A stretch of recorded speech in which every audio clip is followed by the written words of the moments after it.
This is Democracy Now!, democracynow.org, The War and Peace Report. I'm Amy Goodman with Juan Gonzalez. Well, as protests continue across the country over the police killing of Michael Brown, new questions are being raised about the grand jury that failed to indict Ferguson police officer Darren Wilson for shooting Brown. Many questions center on a woman identified in the grand jury document simply as Witness 40. She told the grand jury that Brown charged at Wilson, quote, like a football player. Her testimony largely supported Wilson's versions of events and has been cited repeatedly on Fox News.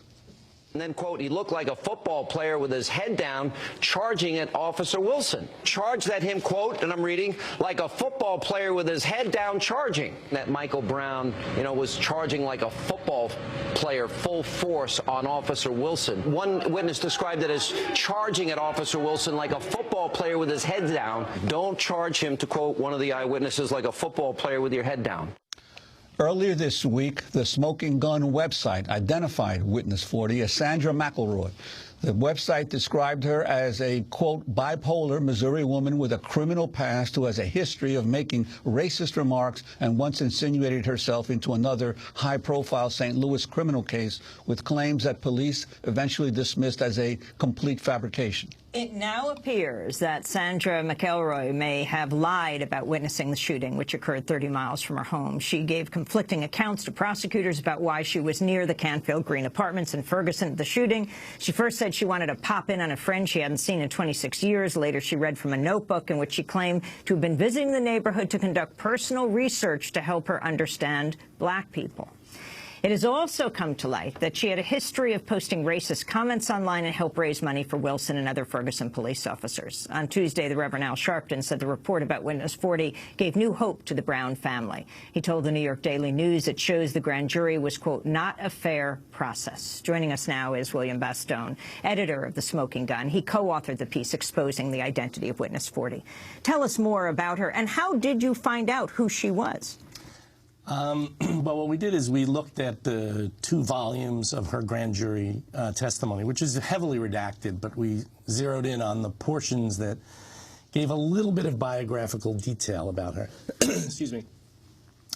And we used that information, everything from the fact that she was adopted, divorced, had a couple of felony convictions, and some other stuff. And then we basically went online and looked at a Facebook page that we believe she was associated with, and I'll spare you all the details, but by a process of elimination, we zeroed in on her, figured out, got her name, and then we went and checked on Sandra McElroy's background, and it basically dovetailed exactly with Witness 40.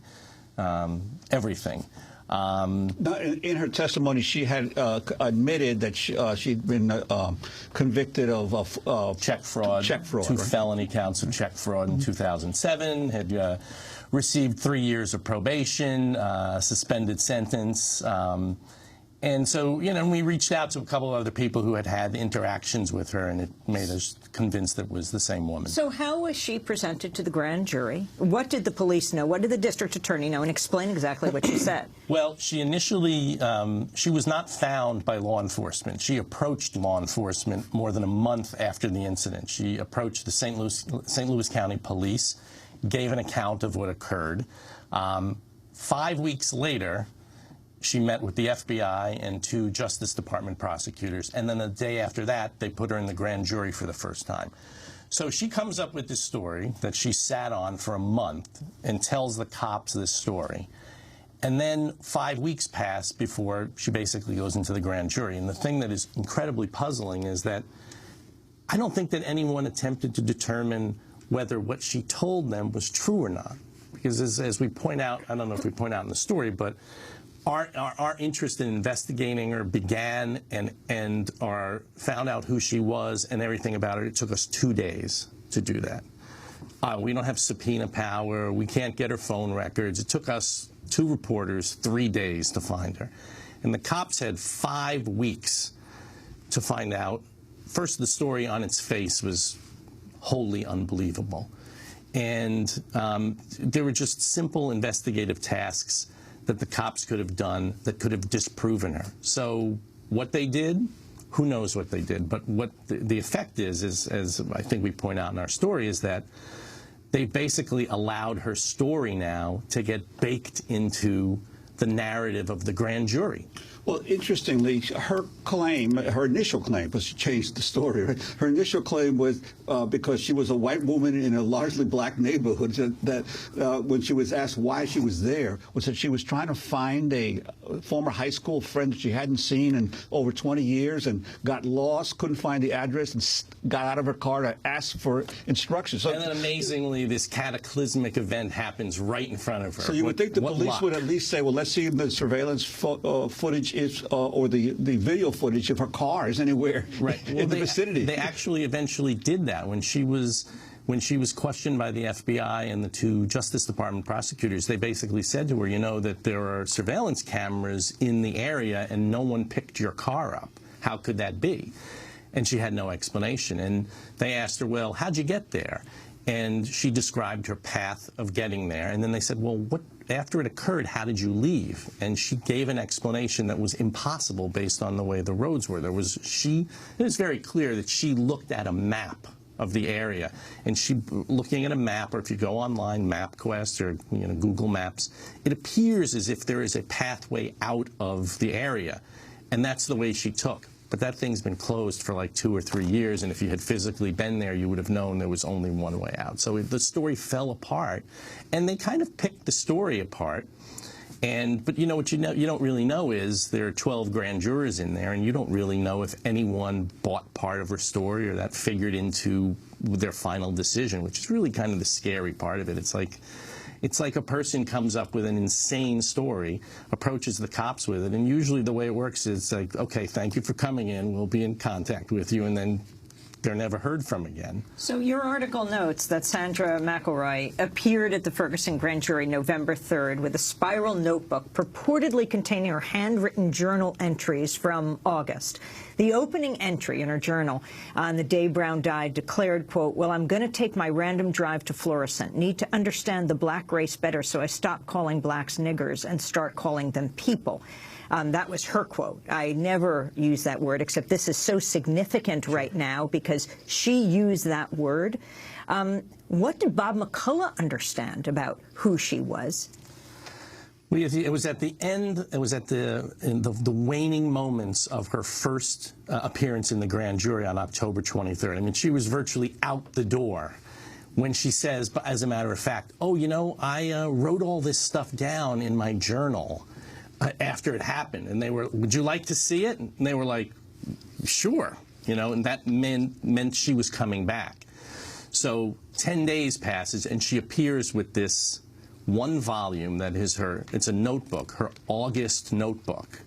And everything that precedes August 9th are like one-line entries.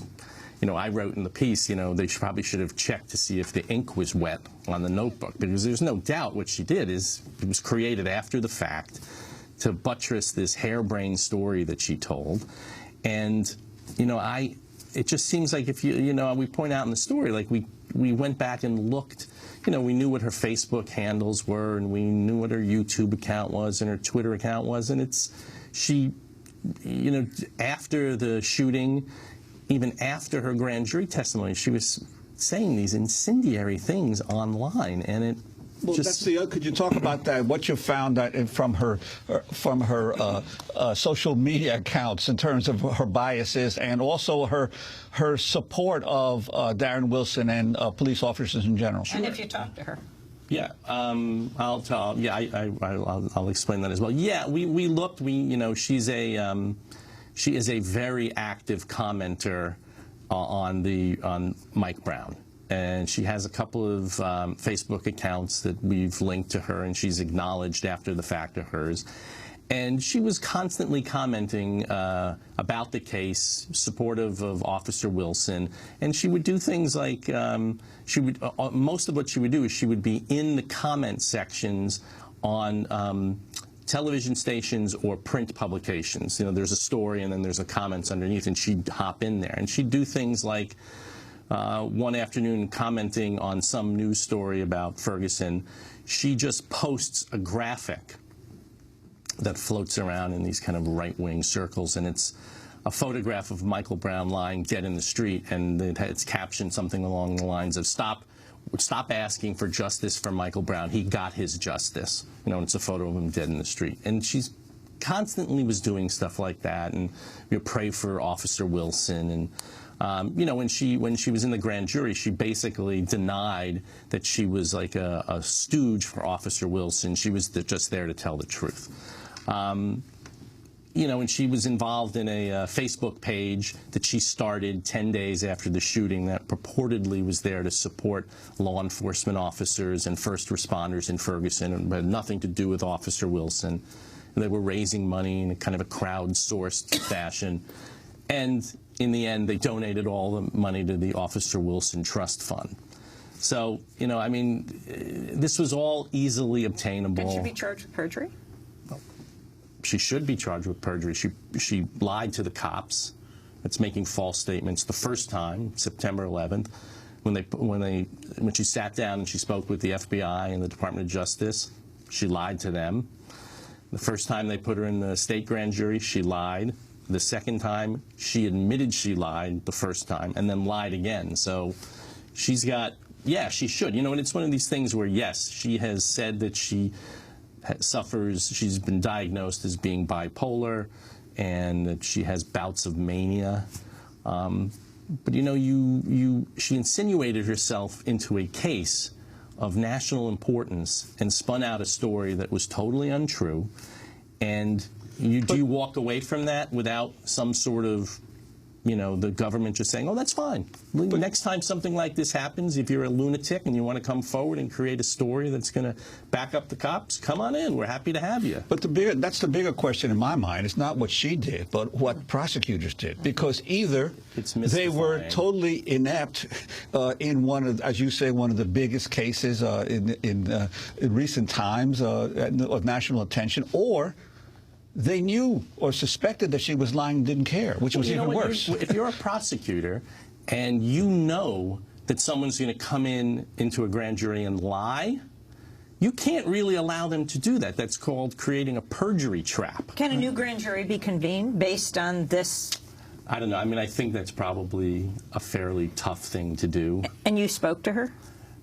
Yes. She would not talk to us before the story came out. We published the story on Monday morning.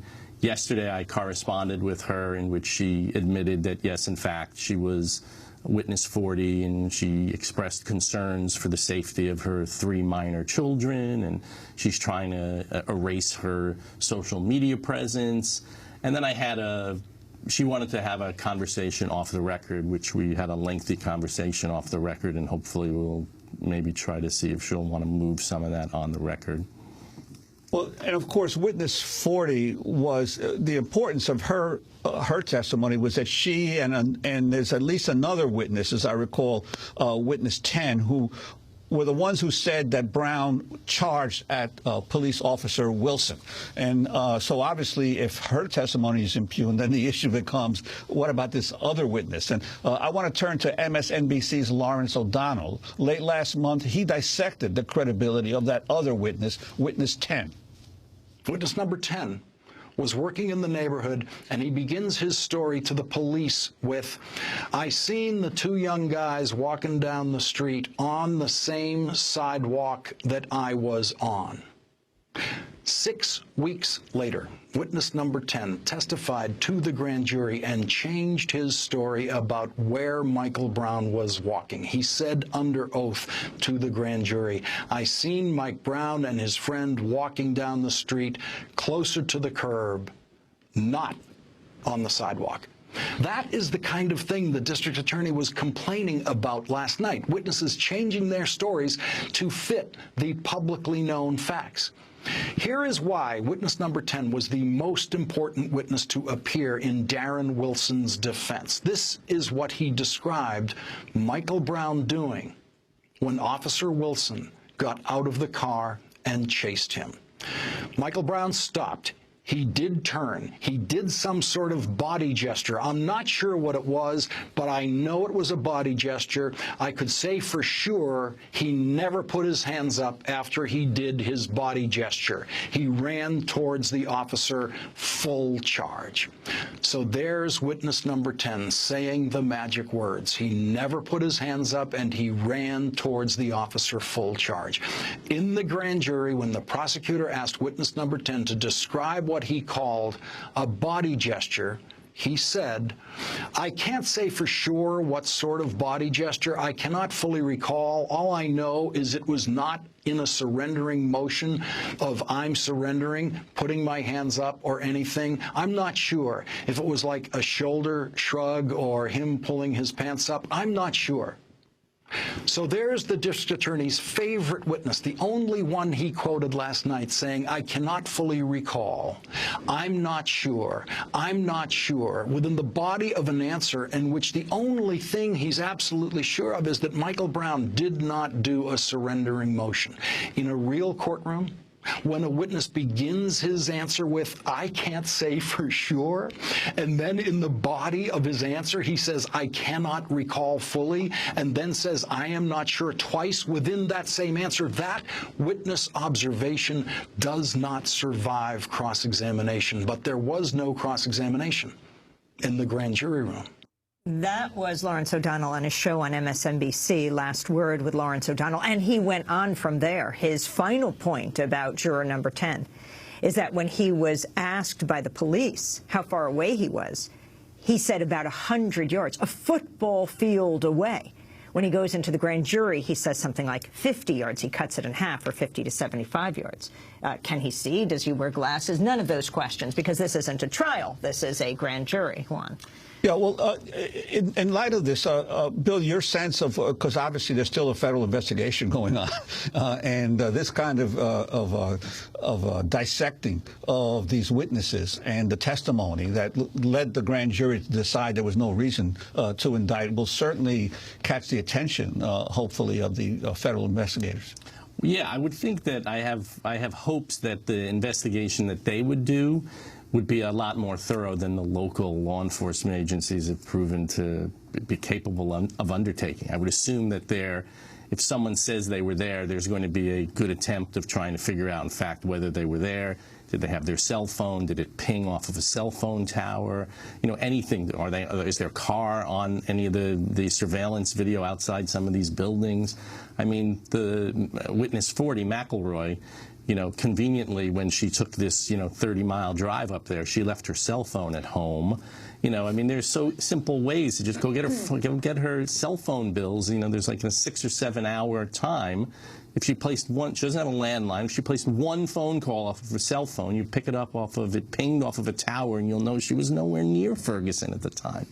You know, and the other thing is that when she testified the first time in the grand jury, it was one day after the St. Louis Post-Dispatch published a lengthy story that detailed exactly what Darren Wilson told police about his version of events. And if you look at that story and you look at her testimony, you wouldn't be able to tell the two apart. So you get a good idea where she came up with all the facts. Well, William Bestone, we thank you so much for your reporting. Of course, we'll continue to follow this. And what does this mean for a grand jury? Could there be another grand jury? What does this mean for the prosecutor, for Bob McCullough?